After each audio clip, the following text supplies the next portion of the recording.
Let's go back to the beginning, before all the drama. One of the first reports. He told investigators she dropped Officer O'Keefe off at a Canton house, making a three-point turn before heading home. 5 hours later, Making a three-point turn before driving home. Why would that be significant for her to even mention that? Then, of course, her defense back then, it was before the big conspiracy, before she contacted Turtle Boy. Back then, it was just a tragic accident. Before she decided really what the narrative that she was going to go with, and this case was blown out of the water. and Reed's defense attorney in court today saying that he does not see any criminal intent that would justify manslaughter. We're live outside BPD headquarters in... Now let's go back to this. It says they were going to give John a beating for reporting drug activity for Colin. Chief leaked it to the Alberts, and the Alberts protect their own. It was supposed to happen at the waterfall, but Karen would not leave the bar with Jen. This goes way back to my original story when I'm asking, why did Karen ask John O'Keefe to come out after they were fighting? And she said, I'm going out drinking. And he said, I don't know why you're telling me you're going out drinking, but have fun. Okay, so once again, if this narrative is true, how did they get this story? We know that Karen was the one who contacted Turtle Boy with all this information. So he got this story from Karen directly. And if that's the case, Karen again is the one behind all of it, because she was the one who tried to have John come out with them. And then it says, Jen is a liar and second-degree murderer that set up John for a beating. But who invited John out while she was still philandering with Brian Higgins, who also is not on the defense's radar as somebody that needs to be considered a murderer. The only person is Karen, and then here it also talks about the plow situation. Blame it on the plow driver. That was one of the first things that Karen said, was he was hit by a plow. So this kid, he's not even one of the 11 witnesses. The defense does not say that they are looking into him being guilty. So I think it's really unfair the way people have come after this kid. Yeah, he's a jerk. He's typical of somebody his age, actually. I'm very familiar with the age group myself, and he's just typical.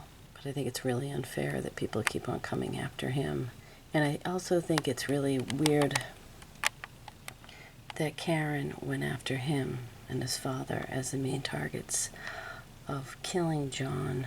I know there was some sort of an altercation where he and his friends threw some beer cans on John O'Keefe's lawn. I don't know if they were in the neighborhood. I don't know what the details are of that.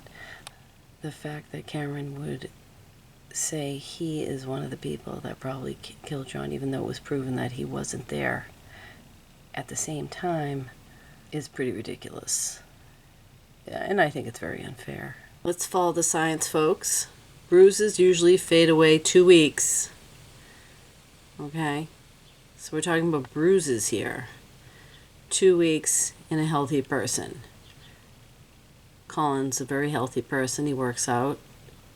So that's way too long to still have bruises. But we're going to find out something different about these so-called bruises.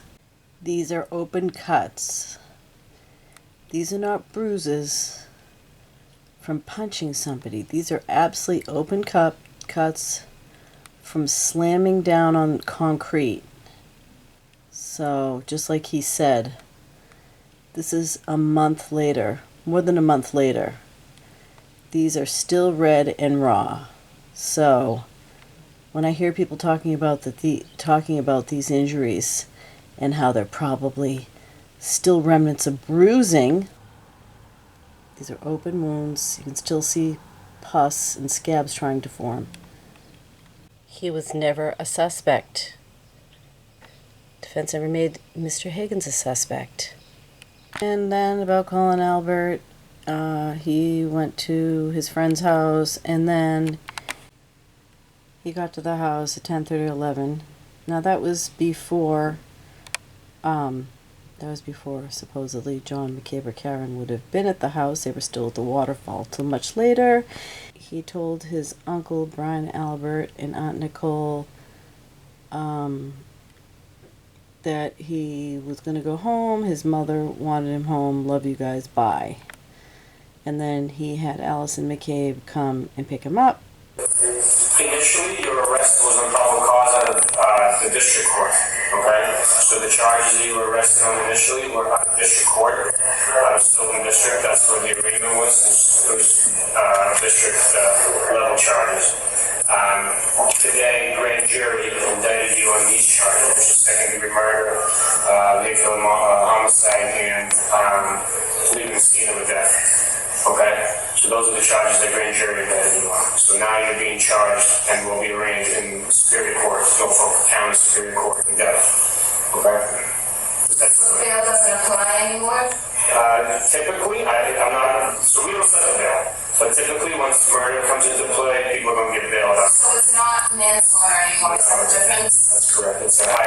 So then she says it's not manslaughter anymore, and she talks about bail. She says it's not manslaughter anymore, and she talks about bail. And then that gets the wheels turning, okay? First of all, you don't hear any crying, you don't hear anything about her being upset. Then, all of a sudden, when she hears it's no longer manslaughter, it's homicide, throws everybody else under the bus. This is where it starts. And you were indicted by grand jury. Okay, you're aware he was beaten up by Brian Albert. So now she's saying that's when she's like he was beaten up by Brian and Colin Albert. This is her new story. Okay, this is when she realized the charges are different now, and she changes her story. And you can see the policeman here is stunned, like, okay, just kind of caught off guard.